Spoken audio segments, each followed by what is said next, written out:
بعد فأعوذ بالله من الشيطان الرجيم بسم الله الرحمن الرحيم ما كان محمد أبا أحد من رجالكم ولكن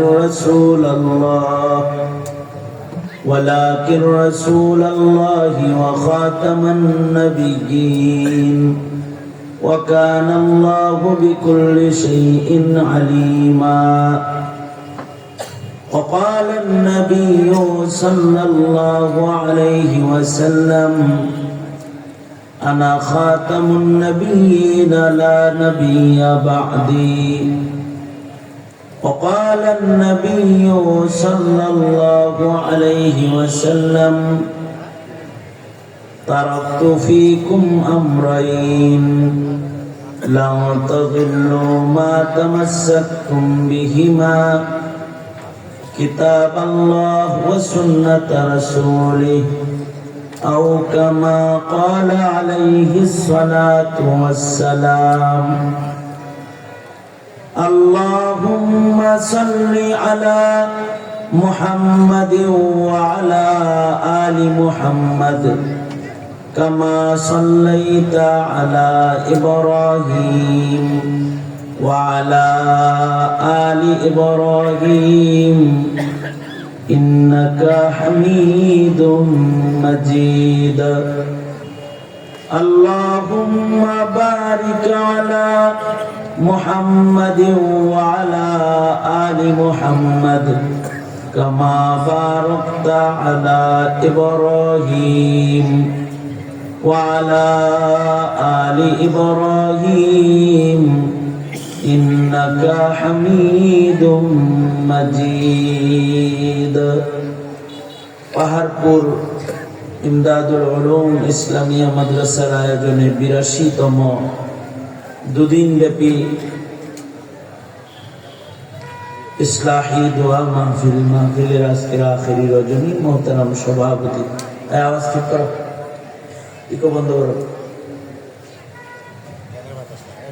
মোহতারাম সভাপতি উপস্থিত হযরত বুজুর্গ উলামায়ে কেরাম সম্মুখপানে সমবেত দিন প্রিয় ইসলাম প্রিয় দিনদার ইমানদার মুমিন মুসলমান ভাইরা পর্দার আড়াল থেকে আলোচনায় শামিল মা বোনেরা বিশ্বজগতের মালিক বিশ্ব প্রতিপালকের বিশ্ব দরবারে কালিমাতুর শুকর যে মহান রব্বুল আলামিন অত্যন্ত দয়া করে মায়া করে ভালোবেসে রহমতি বরকতি জান্নাতের টুকরা বাগানে উম্মতের উলামায়ে দ্বীনদের সোহবতে দাওয়াত ও তাবলীগের নিসবতে আল্লাহ তাআলা আমাদের নেক মজলিসে বসার তৌফিক দান করেছেন।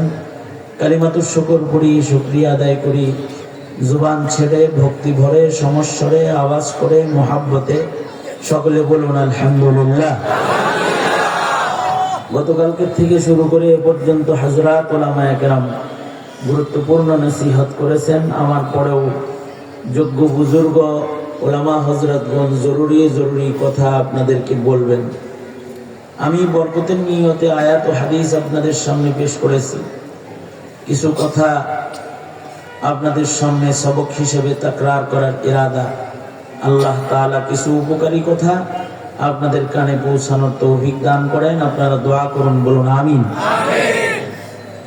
মুহতারাম হাজিরিন, বাবা আদম থেকে শুরু করে আমাদের নবীজি মুহাম্মদুর রাসূলুল্লাহ সাল্লাল্লাহু আলাইহি ওয়াসাল্লাম পর্যন্ত পৃথিবীতে লক্ষাধিক যত নবী রাসূল আগমন করেছেন, সকল নবী রাসূলগণই উম্মতের জন্য বিশেষ দুই জিনিস নিয়ে এসেছেন। একটা হলো নবীরা তাওহীদ নিয়ে আগমন করেছেন, একাত্মবাদ ঈমানের দাওয়াত এটা নিয়ে আগমন করেছেন।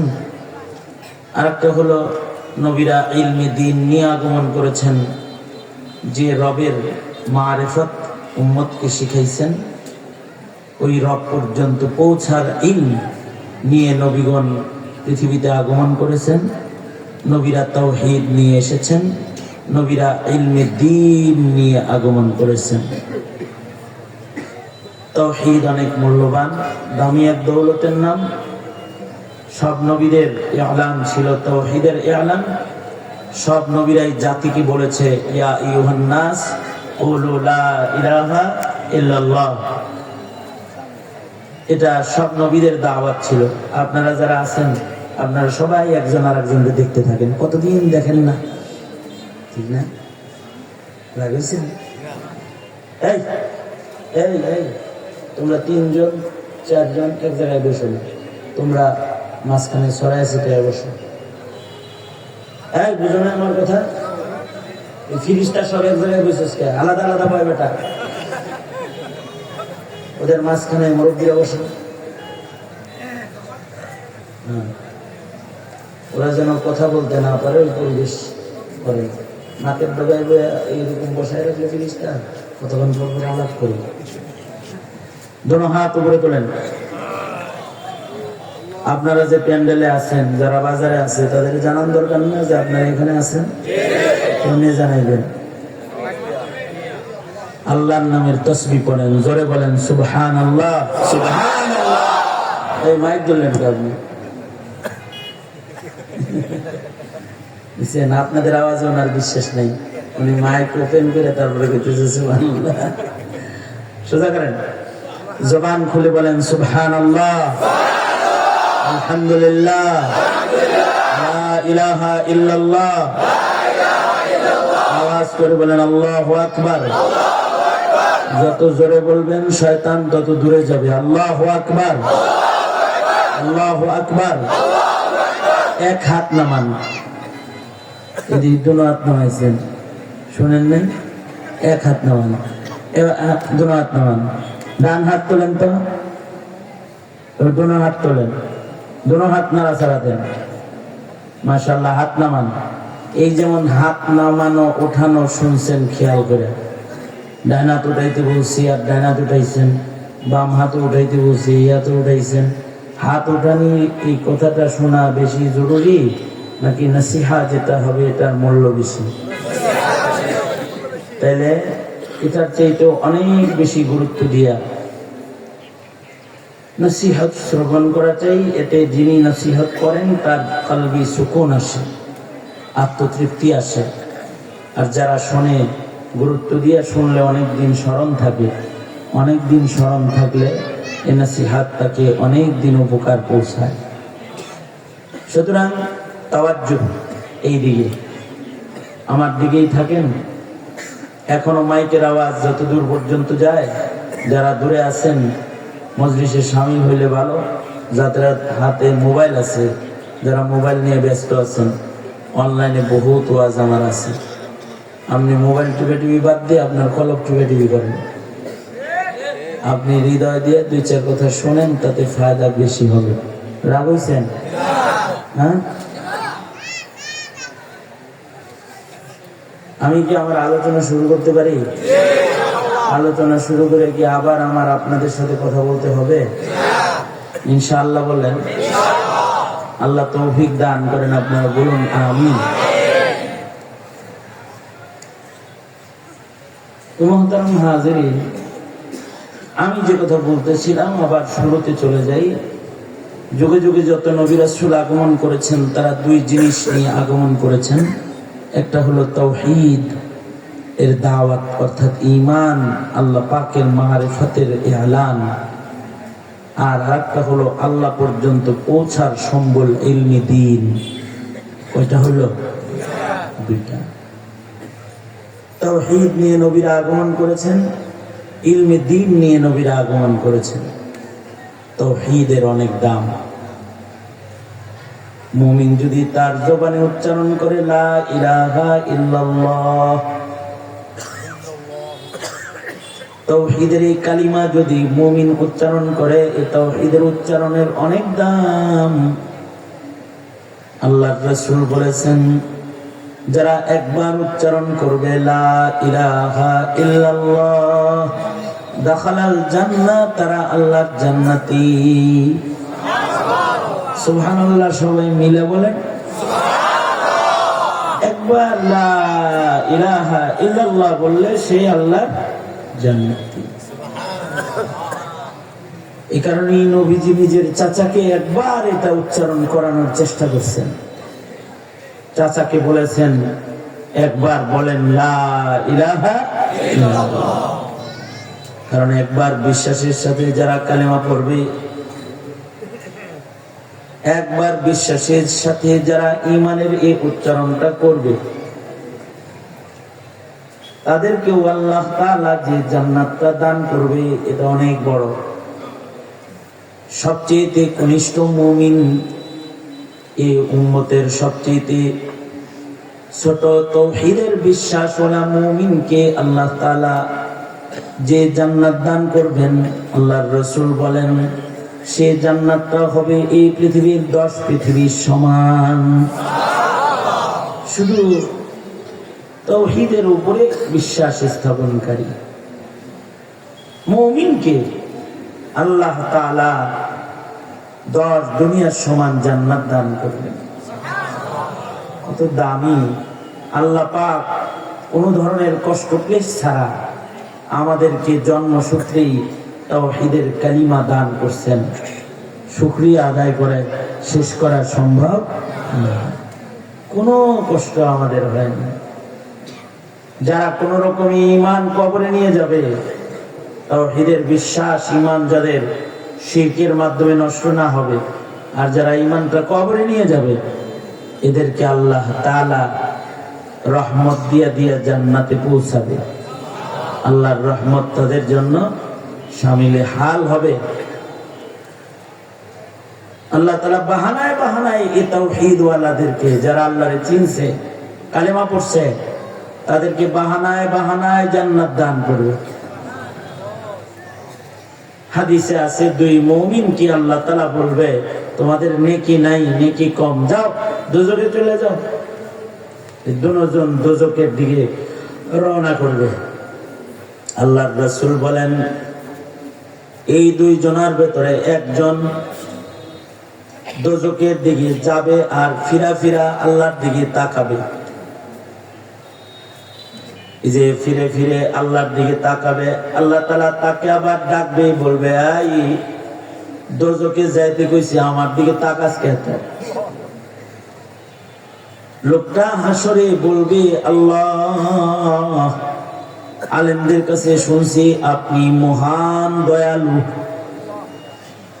আপনার দয়া অনেক বেশি, তাই যাই দোজখে যাই, কিন্তু যদি আপনি আবার দয়া করেন পাওয়ার আশায় বারবার তাকাই। আল্লাহ তাআলা বলবেন আমার দয়া আমার মায়ার উপরে তোর ঈমান আছে, আমার রহমতের উপরে তোর বিশ্বাস আছে, আমার রহমতের উপরে এত আস্থা তোর আছে, যা তুই মুমিনকে একটুকুন গুণের কারণে আমি জাহান্নাম মাফ করে দিলাম, তোরে জান্নাত দিয়ে দিলাম। জান্নাতে চলে যা, জান্নাত দিয়ে দিলাম। রহমতে হক বাহানা মিজুয়ার। আল্লাহ বলেন হাদিসে কুদসি, গালাবাত রহমতি আলা গাযাবি। আল্লাহর রাগ গুসার চাইতে আল্লাহ পাকের রহমত বেশি পাওয়ারফুল। আল্লাহ পাক বলেন আমার রহমত গজবের চাইতে বেশি। গালাবাত রহমতি আলা গাযাবি। একটুকুনে তাকানোর কারণে আল্লাহ এই তাওহীদবাদী মুমিনকে জান্নাত দান করবেন। আর একজন যেটা যাইতেছিল সে দোজখের দিকে যাইতেই থাকবে, যাইতেই থাকবে। আল্লাহ পাক তাকে ডেকে বলবেন কিরে তোর পাশের জন পিছনে তাকায়, তুই দেখি পিছনে তাকাস না, তুই দেখি সামনের দিকেই খালি যাস। কি হয়েছে তোর? এই আপনি হেরে জোর করে খালি বহান গে, ছেড়ে দেন, ছেড়ে দেন। কতক্ষণ জোর করে বসাইবেন আপনি? 1 ঘন্টা 2 ঘন্টা? নাকের ডগায় বসেন তো একেবারে আমার নাক বরাবর।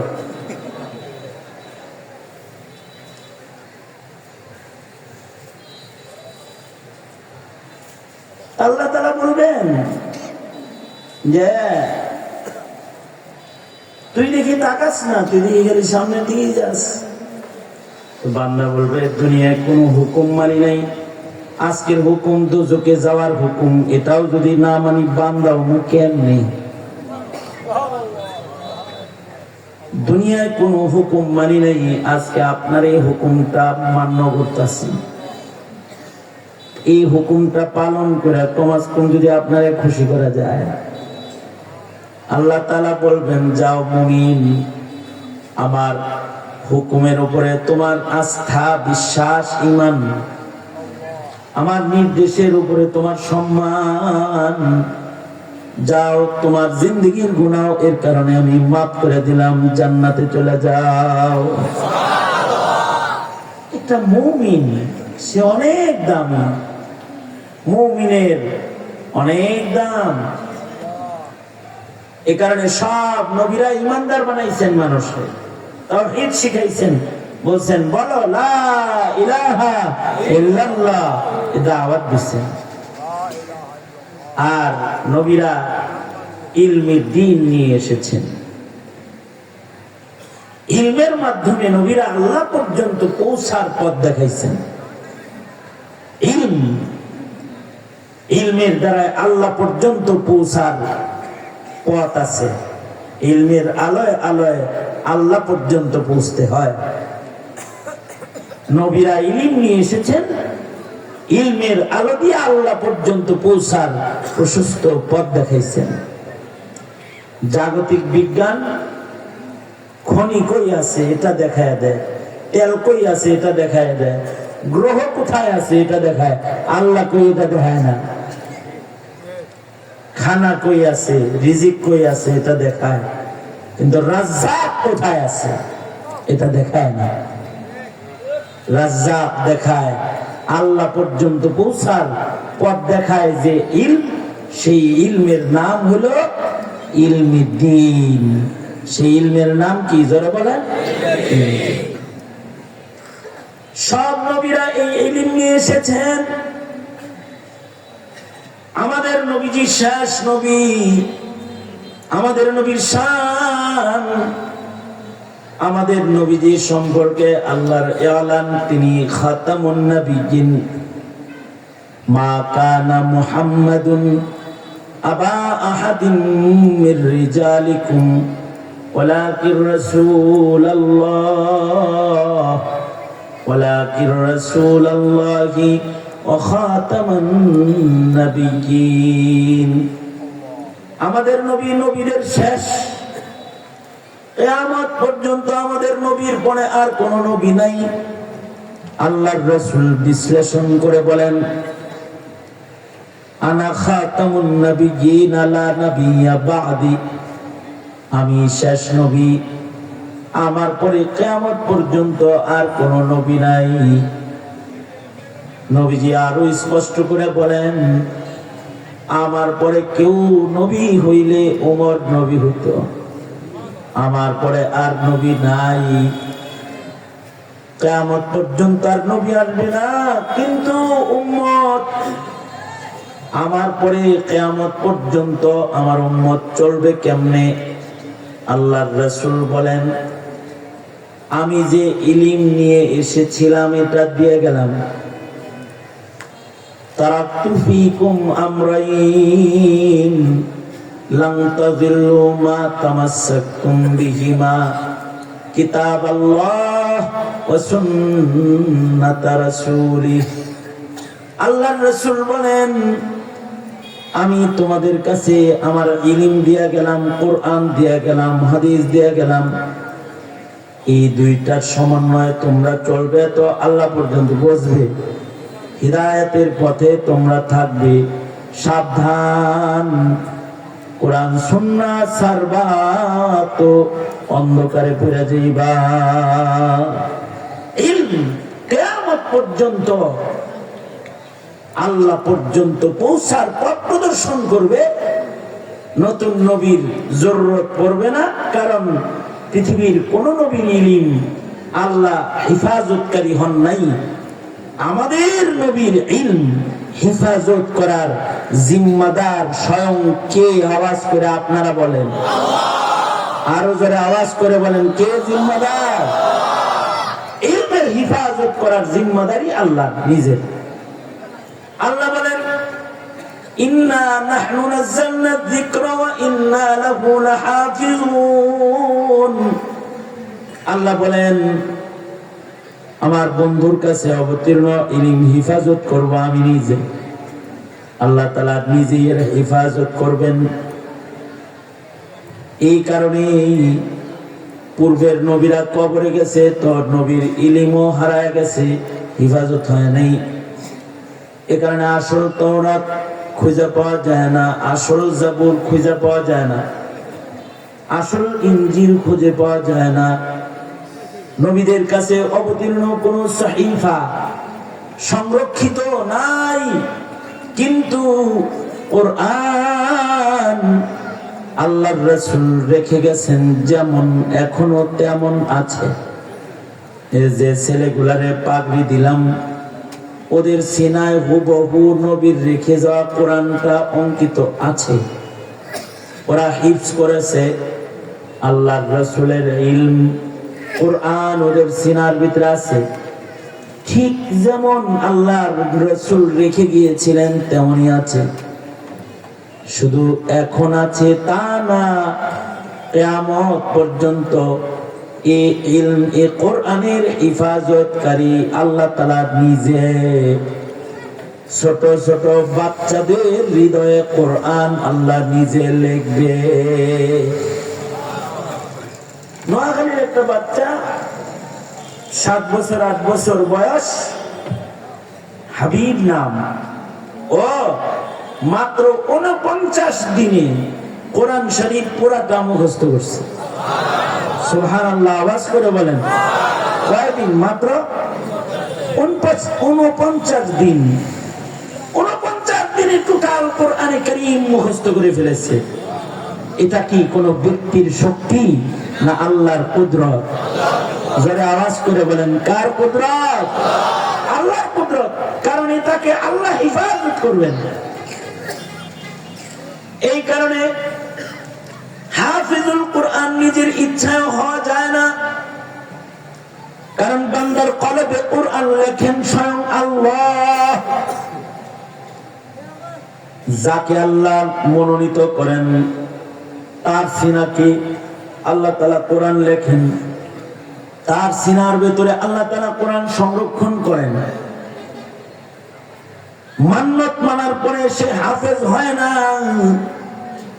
আল্লাহ তাআলা মনোনীত করে না, তাই মান্নত যারে মানছে এ হাফেজ হয় নাই। কিন্তু ছোট্ট বাচ্চা হয়ে গেছে, বালিক ছেলে 5 বছর 7 বছর চেষ্টা করেছে, 5 পারা মুখস্থ হয় না, কিন্তু 7 বছরের মাসুম বাচ্চা পুরা 30 পারা মুখস্থ করে ফেলেছে। ও নিজের শক্তিতে করে নাই, মহান আল্লাহ ওকে মুখস্থ করাইছে। আল্লাহ তাআলা তার কলবের ভেতরে কোরআনে কারীম ঢুকাইছেন। এইভাবে মানুষের কলবে আল্লাহ নবীর ইলমকে হিফাজত করবেন।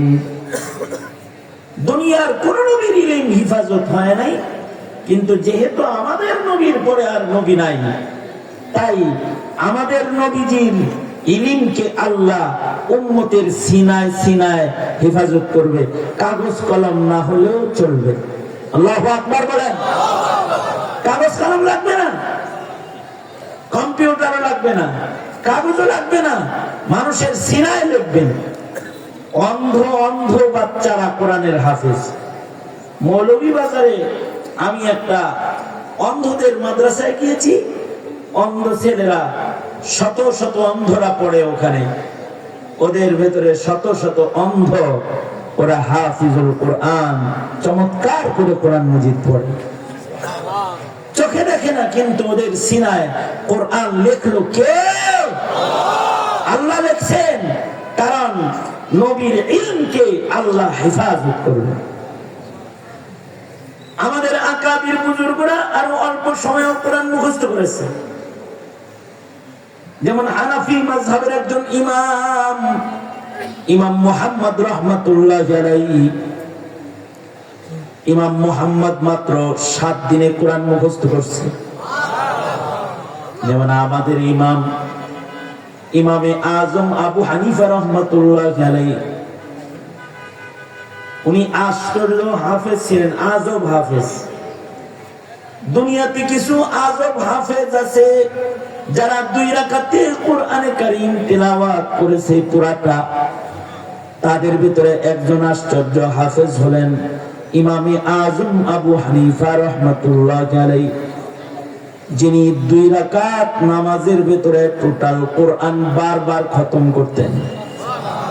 নামাজের ভিতরে 2 রাকাত নামাজে আল্লাহর কোরআন তিনি খতম করে ফেলতেন। এশার নামাজ পড়ে দাঁড়াইতেন, মুয়াজ্জিন মসজিদের দরজা চাপায়া দিয়ে চলে আসতো।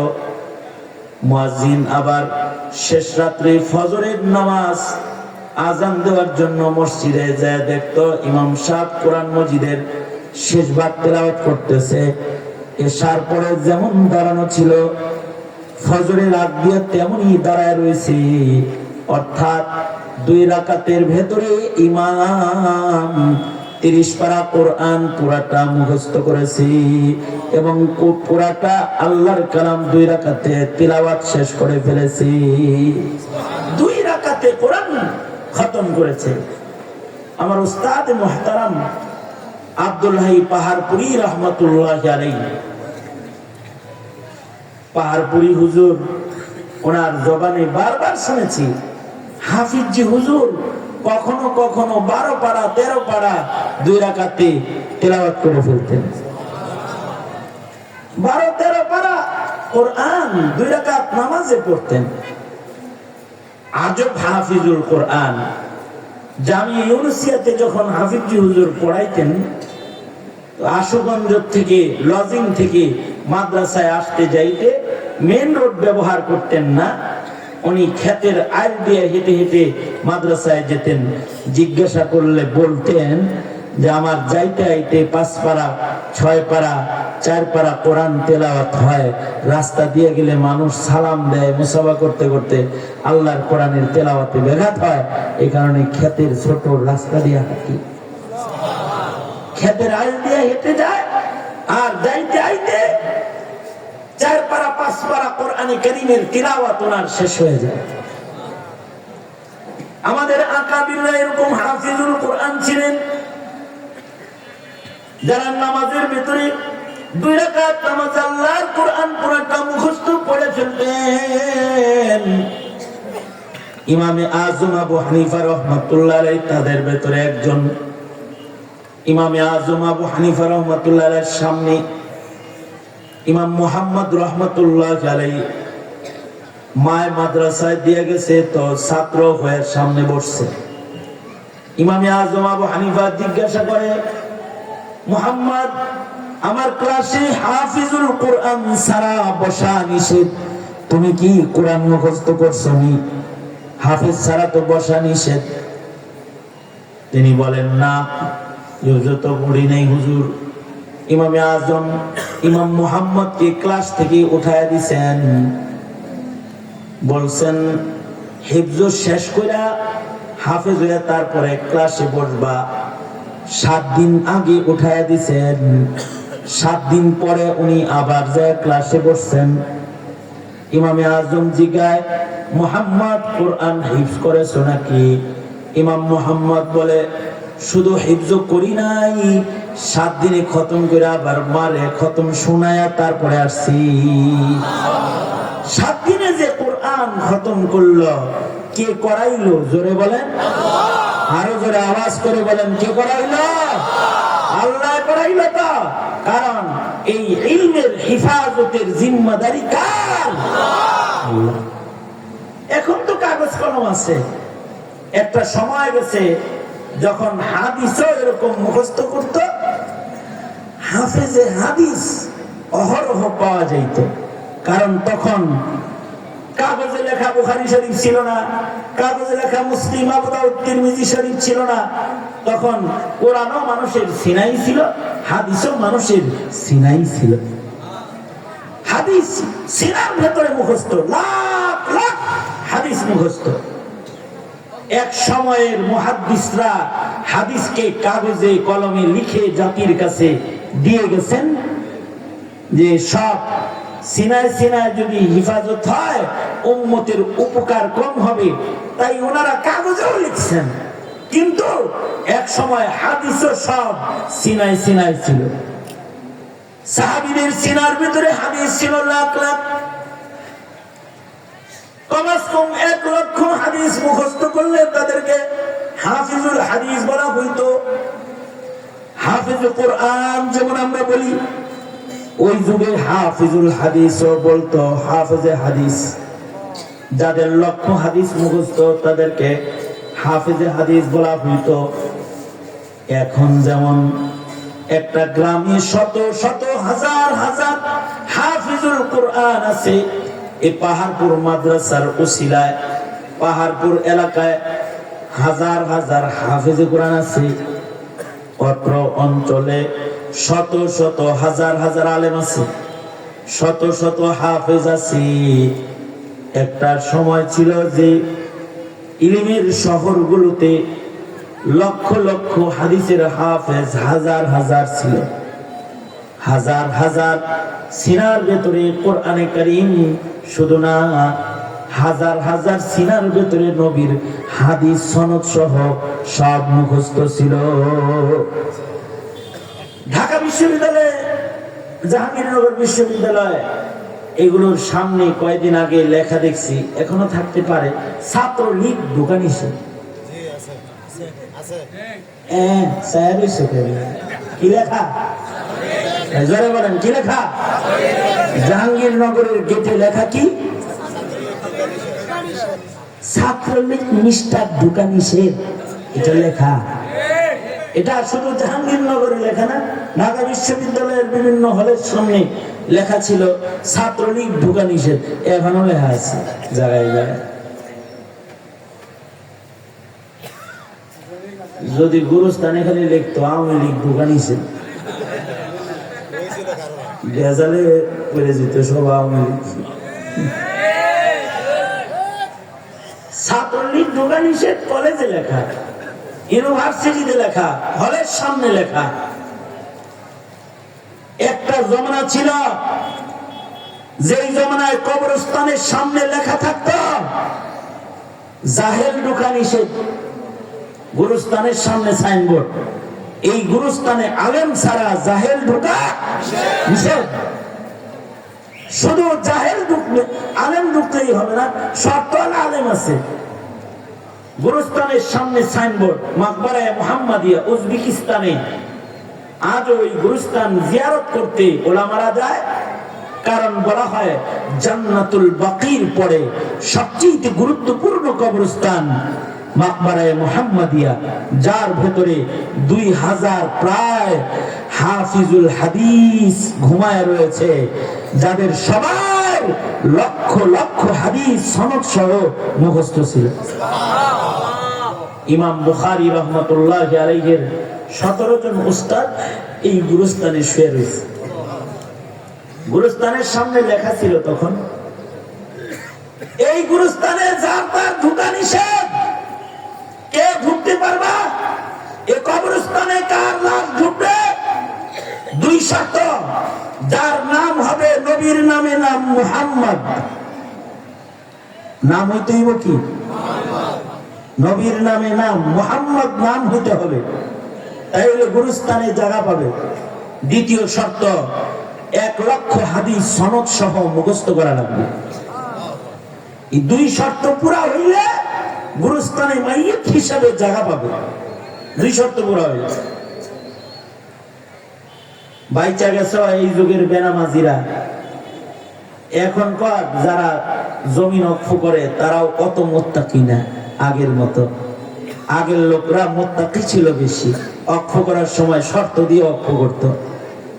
এখনকার কোন গুরুস্থান জমিন অক্ষকারী যদি এই শর্ত দিয়া কোন এলাকায় জমিন অক্ষ করত যে বেনামাজি ঢোকা নিষেধ,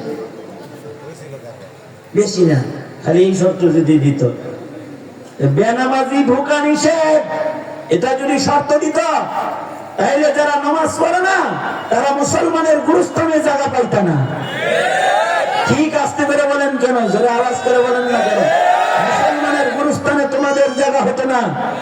মনে মনে ভাবতে পারো, অসুবিধা নাই, নিজের বাড়িতে শুনো না, তোমার বাড়ির লোকেরাও তোমার জায়গা দিত না, কারণ গুরুস্থানে বেনামাজি ঢুকতে দেবে না। কেন? বেনামাজির কবরে আগুন ধরার সম্ভাবনা হ্যাঁ কি বেনামাজির কবরে আগুন ধরতে পারে, এ কারণে গুরুস্থানে ঢুকা যদি নিষেধ হয়, বাড়ির লোকেরা চিন্তা করতো আব্বা বেনামাজি না ফরমানের কবরস্থানে জায়গা দেয় না, আমাদের ঘরের কোনায় আগুন ধরায় লাভ নাই, এবারে গাঙ্গের পানিতে ভাসায় দে, নদীর পানিতে ভাসায় দে, কবরের জায়গা খুঁজে পাবে না। আর যদি খালি নদী, যারা নদীতে থাকে এরা জানে যে বেনামাজিরে গাঙ্গের পানিতে ভাসায়, তাহলে হেরা তো লাশের বার দিয়েও যাইতো না। কিন্তু বাচ্চা গেছে যে এমন কোন শর্ত এখনকার নেককার রাত দেয় না, কিন্তু একটা সময় গেছে যখন শর্ত দেওয়া হতো বেনামাজি না, শর্ত দেওয়া হতো 1 লাখ হাদিস মুখস্থ না থাকলে গুরুস্থানে জায়গা নাই, নাম মুহাম্মদ না হইলে জায়গা নাই।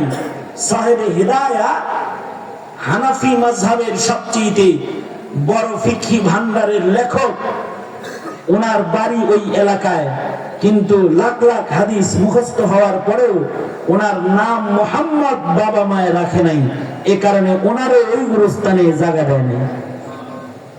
লাখ লাখ হাদিস কিন্তু মুখস্থ, কিন্তু মুহাম্মদ নাম না, এ কারণে জায়গা দেয় নাই। আগের জমানায় খালি হাফিজুল কুরআন না, হাফিজুল হাদিসও ছিল, হাদিস মুখস্থ ছিল, কারণ নবীর ইলম হেফাজত করার জিম্মাদারি কে নিয়েছে? তাও বিনা লোকমায় করতো হাদিস, লাখ লাখ বিনা লোকমায়। একজনে তো নিজের বউরে বইলেই ফেলছে, আমার উস্তাদ আবু জুরআ রাজির যদি 1 লাখ হাদিস মুখস্থ না থাকে তাহলে তুমি 3 তালাক। নিজের বউরে কইছে, কি একটা বেজাইতে কথা কইছে, কইছে হলো আমার উস্তাদের 1 লক্ষ হাদিস মুখস্থ না থাকলে তুমি 3 তালাক। এখন উস্তাদের আসলে হাদিস মুখস্থ আছে না নাই এটা জানার জন্য সকালে যায় কয় বিবিরে তো আপনার ইলম বুঝাইতে যায় এরকম কথা কইয়া বউডারে আপনার ইলমের লোকে লটকায় ফেলাইছে, এখন আপনি বলেন আপনার 1 লাখ মুখস্থ আছে না নাই, জিগাইতেছে উস্তাদ রে যায়। উস্তাদ বড় আশ্চর্য কথা বলেছে, কথাটা শোনার সাথে সাথে ভালো করে একটা সুবহানাল্লাহ বলেন। উস্তাদে কয় যে যাও শান্তিতে বসবাস করো গে, তোমাদের সূরা ইখলাস যেমন মুখস্থ, আমার তো 1 লক্ষ হাদিস এরকম ঝরঝরা মুখস্থ। সমস্যা লক্ষ হাদিস মুখস্থ যে করলো এটা আল্লাহ পাকের দান। আল্লাহ যাকে পছন্দ করেন তাকে ইলম দান করেন, আল্লাহ যাকে পছন্দ করেন তারে হাফেজে কোরআন বানান। এ কারণে টাকাওয়ালার ঘরে জন্মায় মান্যতে হাফেজ হওয়া যায় না, কিন্তু রিকশাওয়ালার ছেলেরা হাফেজ হয়ে যায়। কারণ হলো নবী যেমন যুগে যুগে মনোনীত, নায়েবে নবী যুগে যুগে মনোনীত, আল্লাহ যার সিনাকে ইলমের জন্য মনোনীত করবে সে ইলমে দিন পাবে। তবে সবাইকে আল্লাহ বেশি ইলম দান করেন না। ইলম যদি কাউকে আল্লাহ কমও দান করেন, কম ইলমেরও একটা দাম আছে। কারোর সিনার ভেতরে যদি নবীর একটা হাদিসও থাকে তারও একটা দাম আছে। এই কারণে আপনাদের বাচ্চাদের প্রতি আমাদের ওয়াজ হলো আপনারা আপনাদের বাচ্চাদেরকে মক্তবের শিক্ষায় কমস কম শিক্ষিত করে নবীর কয়েকটা হাদিস তার দিলের ভেতরে ঢুকায় দেন। কারণ হাকিমুল উম্মত থানবী বলেছেন কোন বাচ্চার হৃদয়ে যদি একটা হাদিসও থাকে তাহলে একটা হাদিস তাকে এক সময় ইসলামের বাগানে থাকতে সাহায্য করবে। একটা হাদিস উপমা দিয়ে হাকিমুল উম্মত বলেছেন যে একটা দানা যেমন মাটিতে বপন করলে এই দানাটা এক সময় গাছ হয়, এক সময় ফুলে ফলে সুশোভিত হয়, এক সময় এই গাছের ফলের দানায় বাগান ভরা ফল গাছ হয়। ঠিক এরকম একটা হাদিসও যদি মুসলমানের কালবের ভেতরে ঢুকান যায়, একটা হাদিস এক সময় ইসলামের গাছে রূপান্তরিত হয়। আল্লাহু আকবার বলেন। এই কারণে আল্লাহর রাসূল বলেন, আলা রাসূলুল্লাহ সাল্লাল্লাহু আলাইহি ওয়াসাল্লাম, আল্লাহর নবী বলেন, বাল্লিগু আন্নী ওয়ালাউ আয়া। আল্লাহর রাসূল বলেন, আমি নবীর একটা কথা হলো উম্মতের কাছে পৌঁছায় দাও, কারণ একটা কথাও তাকে এক সময় ইসলামের একটা বাগান উপহার দিবি। কারণ আল্লাহর রাসূলের কথার বৈশিষ্ট্য, আল্লাহর নবী জাওয়ামিউল কালিম, নবীজির ছোট্ট একটা কথারও তাসির আছে। নবীজির কথা জামিয়া, মানে আল্লাহর রাসূল একটা কথা বললি, এই একটা কথা উম্মতকে কিয়ামত পর্যন্ত উপকার দিবি। যেমন আল্লাহর রাসূল বলেছেন, ইন্নামাল আমালু বিন্নিয়াত। নবীজির ছোট্ট একটা কথা যদি কারোর মুখস্থ থাকে, মওত পর্যন্ত তার আমলগুলোকে মিজানের পালায় ওঠানোর উপযুক্ত করবে। কারণ সকল আমল নির্ভর করে বান্দার নিয়তের উপরে। কথা তো খুব ছোট, ইন্নামাল আমালু বিন্নিয়াত, কিন্তু এই ছোট্ট কথাটা বান্দার জিন্দেগির আমল ঠিক করার জন্য বাহানা।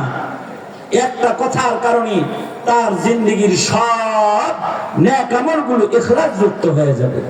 হযরত থানভী বলেছেন, এই একটা কথা যদি কারোর মুখস্থ থাকে, এই এক কথা তার ছোট আমলকে শুধু বড় বানাবে তা না, এই একটা কথা তার গুনাহের কাজকেও কখনো কখনো নেকির কাজ বানায় ফেলবে।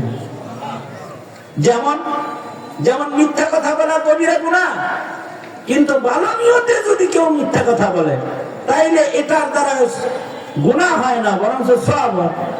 যেমন দুইজনের ঝগড়া মিটানোর জন্য মিথ্যা কথা বলছে ভালো নিয়ত করে, দুইজনের মাঝখানে কিছু অসত্য শব্দ উচ্চারণ করেছে, অথচ মিথ্যা কথা কবিরা গুনাহ, আকবারুল কাবাইর, অথবা উম্মুল মাআসি।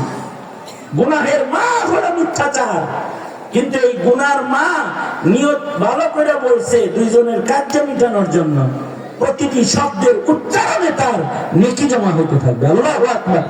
তাহলে মিথ্যা কথা শুধুই বড় গুনাহ বটে, কিন্তু নিয়ত ভালো করে দুই ভাইয়ের ঝগড়া নিরসনে কিছু অসত্য বলেছে, এটার দ্বারা আল্লাহ গুনাহ দেয় নাই। তার মানে নিয়ত ভালো করে কথা বললেও কথার ভেতরেও অসত্য কথাও ভালো কথার হিসেবে গণনায় পড়ে যায়। আল্লাহর রাসূল সাল্লাল্লাহু আলাইহি ওয়াসাল্লামের ছোট ছোট কথা যদি কেউ আমল করে, যেমন আল্লাহর রাসূল বলেছেন, এক সাহাবী আল্লাহর রাসূলকে বলে, আউসিনি ইয়া রাসূলুল্লাহ, ও আল্লাহর নবী আপনি আমাকে ওসিয়ত করেন, ওয়ালা তুকসিরা আলাইয়া, লম্বা কোন নসিহত আপনি করেন না, আপনি আমাকে ছোট করে নসিহত করেন। আল্লাহর নবী ছোট্ট একটা কথা বললেন, লা তাগজাব লা তাগজাব লা তাগজাব।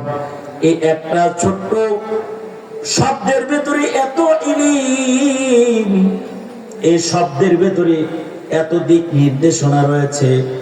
যদি নবীর এই একটা শব্দ কোন বান্দা আমল করে, তার জিন্দেগির অর্ধেক গুনাহ থেকে বাঁচার ক্ষমতা তার আইসা যাবে। কারণ মানুষের জীবনে মানুষ গুনাহ করে দুই কারণে, শাহওয়াতের কারণে গুনাহ করে, রাগের কারণে গুনাহ করে। নবীজি বললেন, রাগ করো না, রাগ কন্ট্রোল করো। যার রাগ কন্ট্রোল হয়ে গেল, তার জীবনের অর্ধেক গুনাহ কন্ট্রোল হয়ে গেল। কেউ কাউরে বকা দিছে, রাগ করে দিছে। কেউ কারোর মাথায় ডান্না মারছে, রাগ করে ডান্না মারছে। কেউ কাউকে মিথ্যা মামলা দিছে, রাগ করে দিছে। স্বামী স্ত্রীর সাথে বেয়াদবি করেছে, রাগ করে করেছে। স্ত্রী স্বামীকে ছেড়ে চলে গেছে, স্বামী স্ত্রীকে ছেড়ে চলে গেছে রাগ করে, বিবি স্বামীকে অসৎ আচরণ করেছে, আদব শূন্য আচরণ করেছে, রাগের কারণে করেছে, সন্তান বাবার সাথে দুর্ব্যবহার করেছে, রাগের কারণে করেছে। জীবনের অর্ধেক অন্যায় মানুষ রাগের কারণে করে। আল্লাহর রাসূলের ছোট্ট একটা শব্দ, এটা একটি হাদিস মাত্র, এই একটা হাদিসও যদি কেউ আমল করে তার জীবনের অর্ধেক গুনাহ থেকে বাঁচার যোগ্যতা তার আইসা যাবে। এই কারণে আল্লাহর রাসূল বলেন, বাল্লিগু আন্নী ওয়ালাউ আয়া, এক কথা হইলেও আমার উম্মতের কাছে পৌঁছায় দাও। এই কারণে দাওয়াতুত তাবলীগে যায় মাত্র 6টা কথা। এটা যখন উম্মত শিখতে থাকে, এই 6 কথার ইলম উম্মতকে নেককার বানায় দেয়, তাহাজ্জুদ গুজার বানায় দেয়, আবিন ইশরাক ওয়ালা বানায় দেয়। অল্প কিছু ইলম যদি নুরানিতে মক্তবে কোন বাচ্চার সিনার ভিতরে ঢুইকা যায়, এই বাচ্চাটা আর নাস্তিক হয় না, এই বাচ্চাটা রাসূলকে গালি দিনেওয়ালা হয় না, এই বাচ্চাটা ধর্ম ত্যাগকারী হয় না। আর যদি এতটুকুন ইলম থেকেও জাতিকে বঞ্চিত করা হয়, তে এই বাচ্চাটাই এক সময় কাদিয়ানি হয়ে যায়, এক সময় সে নাস্তিক মুরতাদের দলে যোগদান করে ফেলায়।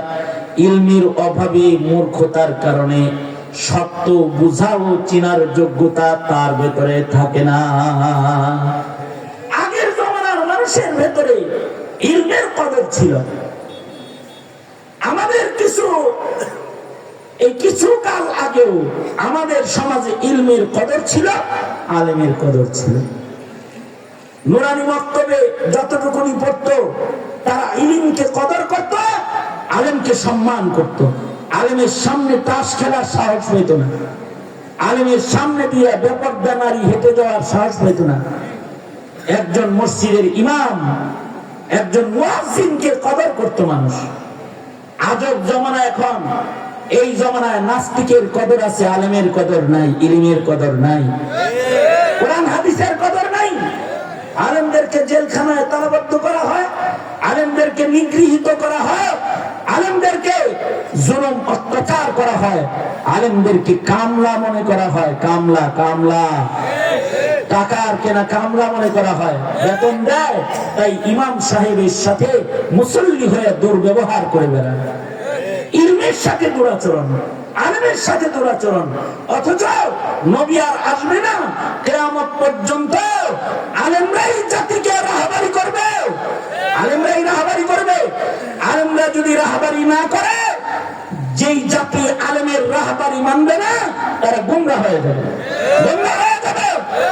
এ কারণেই যারা আলেম থেকে দূরে যায় এরা গুমরাহ হয়। আপনারা যত দিক দেখবেন, কোন খানকা যদি দেখেন যে আলেম নাই, তো দেখবেন ওটা গুমরাহ খানকা। কি কথা বলেন না কেন? হ্যাঁ, কোন পীরের দরবারে যদি দেখেন যে আলেম নাই, তো দেখবেন এখানে নর্তকী পৌঁছে গেছে। এখন তো খানকার ভেতরে নাচানাচিও হয়, নারীদের নাচ গান হয়, বেপরদিগির সাবাব হয় পীরালির নামে। কারণ আলেম নাই তো জাহেলরা, ইলম শূন্যরা, তারা সমাজের মানুষের ভেতরে শিরক, অন্যায়, অত্যাচারকে প্রতিষ্ঠিত করে ফেলতেছে। এই কারণে আমরা বলি, মন্ত্রী পরিষদও আলেম দাও। আওয়ামী লীগ বিগত দিনে আলেমদেরকে জেলে নিছে, আর মন্ত্রী পরিষদের নাস্তিক জায়গা দিছে, নাস্তিক বিনিময়ে কি হয়েছে? বিনিময়ে মুসলমানরা ক্ষতিগ্রস্ত হয়েছে, তাবলীগ 2 খণ্ড হয়ে গেছে। বিনিময়ে আমাদের সিলেবাস নষ্ট হয়ে গেছে। আমাদের সিলেবাস থেকে ইমান ইসলামকে বের করে দিয়ে আমাদের সিলেবাসের ভেতরে ট্রান্সজেন্ডার প্রবেশ করা হয়েছে, সিলেবাসের ভেতরে ডারউইনের মতবাদ প্রবেশ করা হয়েছে। তাওহীদ আর একাত্মবাদকে সরাইয়া দিয়া আমাদের সিলেবাসের ভেতরে গোমাতা প্রবেশ করাইছে। অর্থাৎ একাত্মবাদের জায়গায় হিন্দুত্ববাদ প্রতিষ্ঠা করার চক্রান্ত করেছে এই আওয়ামী লীগ। হিন্দুত্ববাদ প্রতিষ্ঠা করেছে। আর মৌলবীদের ধরে ধরে জেলখানায় দিছে, ওয়াজ করা নিষেধ। কোন এলাকায় মৌলবী মাহফিলে গেলে তার মাহফিলে বাধা দেওয়া হয়েছে, মাইক খুলে নেওয়া হয়েছে, যা বলছে থানার পারমিশন নাই। এইগুলা কইরা মুসলমানদেরকে একটা হাদিস থেকে দূরে সরাইছে। একজন মৌলবী একটা হাদিসের ব্যাখ্যা করত, এই হাদিসটা তার হৃদয়ে ঢুকতো, সে ঈমান শিখতো, ইসলাম শিখতো, এটা থেকেও দূরে সরাইছে। এইভাবে করে আমাদের ভেতরে, মুসলিম সমাজের ভেতরে অন্যায়কে প্রতিষ্ঠা করে দ্বীনহীনতার এক বিমারি মুসলিম সমাজের ভেতরে ছড়ায় ঘটাচ্ছে। ধন্যবাদ দাও তোমরা যারা কওমি মাদ্রাসা পরিচালনা করে, কওমি মাদ্রাসার মুহতামিম, মুহাদ্দিস, যারা হাদিস পড়ায়, যারা কওমি মাদ্রাসায় জিন্দেগি কাটায় দেয়, তাদেরকে ধন্যবাদ দিয়ে শেষ করতে পারবে না যে তারা 3 মাস 4 মাস বেতন বাকি রেখে তোমার সন্তানকে হাফেজ বানাইবার চেষ্টা করে, আলেম বানাইবার চেষ্টা করে, জাতিকে রাহবারি করার, দল কাফেলা গঠন করার মেহনত তারা করে। কারণ এই দেশে নাস্তিকের মোকাবেলা, কাদিয়ানির মোকাবেলা স্কুল কলেজের ছেলেরা করে না, রক্ত তারা দেয় না। সাপ্লাই আলেমরা রক্ত দিয়েছে, নবীর ইজ্জতের জন্য আলেমরা রক্ত দিয়েছে, তলবে ইলমরা রক্ত দিয়েছে। দিনের কথা বলতে গিয়ে উলামায়ে কেরাম জেলখানায় গিয়েছে দিনের মূল্য প্রতিষ্ঠা করার জন্য, রাজনীতির চেয়ার দখল করার জন্য নয়। ভুল ধারণা। তোমরা মনে করো মোল্লায় রাজনীতি করে, কে বলেছে মোল্লা রাজনীতি করে? মোল্লা রাজার কথা বলে, আল্লাহর কথা বলে। সেই কথাটা তোমার রাজনীতির দলের বিপক্ষে চলে গেলে তোমার দল এ দেশে দল হিসেবে কাজ করার অধিকার রাখে না। তোমার যে দল ইসলামের কথা পছন্দ করে না, তারা 17 কোটি মুসলমানের দেশে রাজনৈতিক দল হিসেবে চলতে পারে না। কেন? মুসলমানের দেশে ইসলামের কথা চলবে, মুসলমানের মিম্বরে মিহরাবে ইসলামের কথা চলবে। সেই কথা যেই দলের বিরুদ্ধে যাবে ওই দল ব্যান দল, ওই দল বাতিল দল, ওই দলের মূল জোর নাই। 17 কোটি মুসলমানের দেশে রাজনীতি করার অধিকার ওর নাই। সুতরাং মোল্লা কথা বললেই বলে রাজনীতি করে। মোল্লা কি রাজনীতি করে? মোল্লা কাদিয়ানির কথা বলে, মোল্লা নাস্তিক মুরতাদের কথা বলে, জাতিকে সতর্ক করে বলে যে তোমরা কিন্তু কাদিয়ানির খপ্পরে পড়ো না, তোমরা নাস্তিক মুরতাদের খপ্পরে পড়ো না। এটার নাম রাজনীতি নয়, এটা তাওহীদের এলান, এটা ধর্মের এলান, এটা 17 কোটি মুসলমানের জাতীয় অধিকারের এলান। কথা বলেন আওয়াজ করে, ঠিক না? বা ঠিক করে আওয়াজ করে। এই তো বিগত দিনগুলোতে এরকমটি হয়েছে যে হুজুররা এই শিক্ষানীতি নিয়ে কথা যেন না বলতে পারে, এই মানে জাতীয় ভাবে সরকারি আয়োজনে যে সকল কুকর্মগুলো হয় তার প্রতিবাদ যেন তারা না করতে পারে। এ কারণে থানায় ডাকাতের লিস্ট না থাকলেও মৌলবীর লিস্ট থানায় ছিল। আমার নামে মামলা হলো ককটেল মামলা। আমার নামে মামলা কি মামলা? আমি বাইতুল মুকাররমের উত্তর গেটে নাকি ককটেল মেরেছি, তারপরে নাকি আমি দৌড় দিয়ে পালাইছি। এই আশরাফ ভাই সহ সবাই সাক্ষী। আমি মনে হয় 90 সাল থেকে কোনো দৌড় দিই, 90 সাল থেকে আমার পায়ে ব্যথা, 90 সাল থেকে আজকে পর্যন্ত আমি জীবনে দৌড় দিলাম না। আমার নামে মামলা হইলো ককটেল মেরে দৌড়ে পালাইছে। আর আরেকটা আশ্চর্য কথা হলো, খোদার কসম আমি ককটেল জীবনে সহে দেখিনি। হ্যাঁ, ছবিতে দেখছি, পত্রিকায় ককটেলের ছবি দেখছি, কিন্তু বাস্তবে ককটেল সচক্ষে জীবনে দেখি নাই। আর আমার নামে মামলা দিছিল আওয়ামী লীগ, ককটেল নিক্ষেপ মামলা। আমি কুমিল্লায় চান্দিনাতে গিয়েছিলাম বয়ান করার জন্য মামুনুল হক সাহেবের সাথে নিয়ে। আমার নামে মামলা হলো আমি মারামারি করতে গেছি। কি? হ্যাঁ, গেছি বয়ান করতে, নাম দিছে উত্তেজনামূলক কথা বলে এলাকায় মারামারি লাগায় গেছে। আল্লাহর কথা বললে তুমি বলে উত্তেজনামূলক কথা, এ কারণে আল্লাহর জমিনে জায়গা পাও না। মুসলমানের জমিন আল্লাহর জমিন, এ জমিনে এখন জায়গা পাইতেছ না।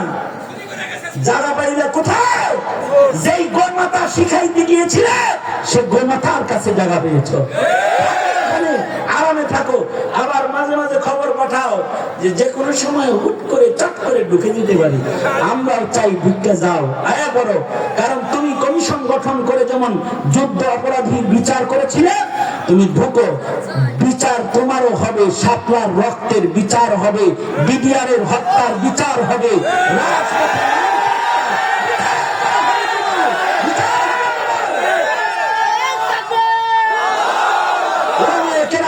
ইসলামের কথা বলে, কোরআনের কথা বলে।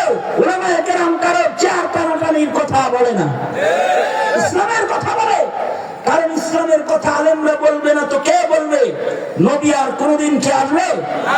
জোরে আওয়াজ করে জোরে চিল্লায়ে বলেন, নবী আর কোনদিন আসবে? নবী তো আসবে না। তাহলে হকের কথা কারা বলবে? উলামা। হক হক্কানিয়তের কথা, ইসলামের কথা, কোরআনের কথা আলেমরাই বলবে। আলেমরাই যদি কথা না বলে তাহলে তো জায়েজ না জায়েজ চিনবা না, জায়েজ না জায়েজ চিনবা না, কোনটা হালাল কোনটা হারাম বুঝবা না। তুমি বলবা যে বাবার কথা তো কোরআন হাদিসে নাই। বাবা এই ইয়াবা বাবা, ইয়াবা বাবার কথা তো কোরআনে নাই হাদিসে নাই, সুতরাং এটা খাওয়া জায়েজ তুমি বলবা। কিন্তু ছোট্ট একটা কথা দিয়া এটার হুরমত আলেমরা প্রমাণ করে দিবে। ১৫০০ বছর আগে আল্লাহর রাসূল বলেছেন, কুল্লু মুসকিরিন হারাম। আল্লাহর রাসূল জাওয়ামিউল কালিম ১৫০০ বছর আগের রাসূলের ছোট্ট বক্তব্য, কুল্লু মুসকিরিন হারাম। ১৫০০ বছর পরে আয়েশা নবীর ছোট্ট বক্তব্য দিয়া বাবা ইয়াবা হারাম হয়ে গেছে। সামনের দিনে যদি খালা মামা নামেও কোনো নেশার আগমন হয়, বাবা নেশার নাম হলো, সামনে কোনো নেশা যদি আসে ওটার নাম রাখে মামা অথবা খালা। খালা মামা নামেও যদি কোনো নেশা দ্রব্যের আগমন ঘটে, নতুন নবী নাজিল কইরা আর নতুন কিতাব আবিষ্কার কইরা এই নেশাকে হারাম বানাইতে হবে না। সরওয়ারে দু আলম নবী জাওয়ামিউল কালিম নবীর ছোট্ট কথা কিয়ামত পর্যন্ত সব নেশা হারাম বানানোর জন্য যথেষ্ট হবে। কুল্লু মুসকিরিন হারাম। আল্লাহু আকবার, জোরে চিৎকার করে বলেন আল্লাহু আকবার। এই কারণেই আপনাদের সন্তানগুলো আমাদের মাদ্রাসায় আসলে আমরা তাদের 10 হাদিস 11 হাদিস 15 হাদিস 40 হাদিস মুখস্থ করাই দেয়। কম আজ কম এই 40টা হাদিস হবে, তার জন্য 40টা সাগরের ইলম। নবীর 40টা হাদিস 40টা কথা নয়, 40টা সাগর, ইলমের 40টা সাগর পরে উপহার দেয়া হলো, যা তাকে দ্বীনের পথে চালাইতে সাহায্য করবে, দ্বীন বুঝাইতে সাহায্য করবে, ধর্ম বুঝাইতে সাহায্য করবে। জাতি নিজের সন্তানকে যদি ধর্ম না বুঝাও তাইলে নাস্তিকের বাবা হবা, মুরতাদের বাবা হবা, মুসলমানের বাবা হতে পারবা না। যদি ধর্ম না শিখাও, আর এই ধর্মের শিক্ষা এটা একমাত্র মাদারেসে কওমিয়া, এতে ত্যাগের সাথে একটি দল কাজ করে। এক দল তাদের সিনার ইলম বিতরণ করে, আর এক দল তাদের মাল বিতরণ করে। এই মাদ্রাসাগুলোতে কিন্তু সরকারি কোনো টাকা পয়সা আসে না, এই মাদ্রাসাগুলো কওমের টাকায় চলে। এ কারণে মাদ্রাসাগুলোকে কওমি মাদ্রাসা বলা হয়। কওমের লোকেরা এখানে পয়সা দেয় আল্লাহর জন্য, আল্লাহর দ্বীন রক্ষার জন্য, ইসলামের জন্য অর্থায়ন করে। এই যে ইসলামের জন্য যারা অর্থায়ন করলো, ময়দানে মাহশারে এরা নবীর শাফাত আগে পাবে, হাউজে কাউসার আগে পাবে। সুতরাং এই 82 বছর ধরে পাহাড়পুর জামিয়া লালন পালন করে কি পাহাড়পুরবাসী ঠকছে নাকি জিতছে? জোরে আওয়াজ করে বলেন, ঠকছে না জিতছে? জিতেছে তো। সুতরাং আপনারা মত পর্যন্ত তৈয়ার আছেন না খেদমত করতে? আল্লাহ কবুল করুক, আমিন বলেন। কারা কারা ইলমের হেফাজতে সর্বাত্মক ত্যাগ দিতে সব সময় তৈয়ার থাকবেন? কারা কারা হাত তোলেন তো? হ্যাঁ, দোনো হাত তোলেন, দোনো হাত তোলেন, দোনো হাত তোলেন। ইলমের জন্য শুধু হাত তুললে হয় না, ইলমের জন্য কোরবানি করা লাগে। কোন মায়ের সন্তান ওঠা বসা করবেন না। আপনাদের কাছে একটু ইলমের মার্কাজ মাদ্রাসার জন্য আমি হাত পাতবো। সোজা করেন। এক নাম্বার তো এই যে হাত গুলো দিয়ে পকেটে যা আছে এগুলো সব দিবেন, রুমাল পাঠাবো একটু পরে, হাত নামান। দ্বিতীয় নাম্বার হলো কিছু মানুষের নাম আমি লেখাবো যারা সারা বছর 1000 2000 করে মাসে মাসে দিবেন। এখানে মনে করেন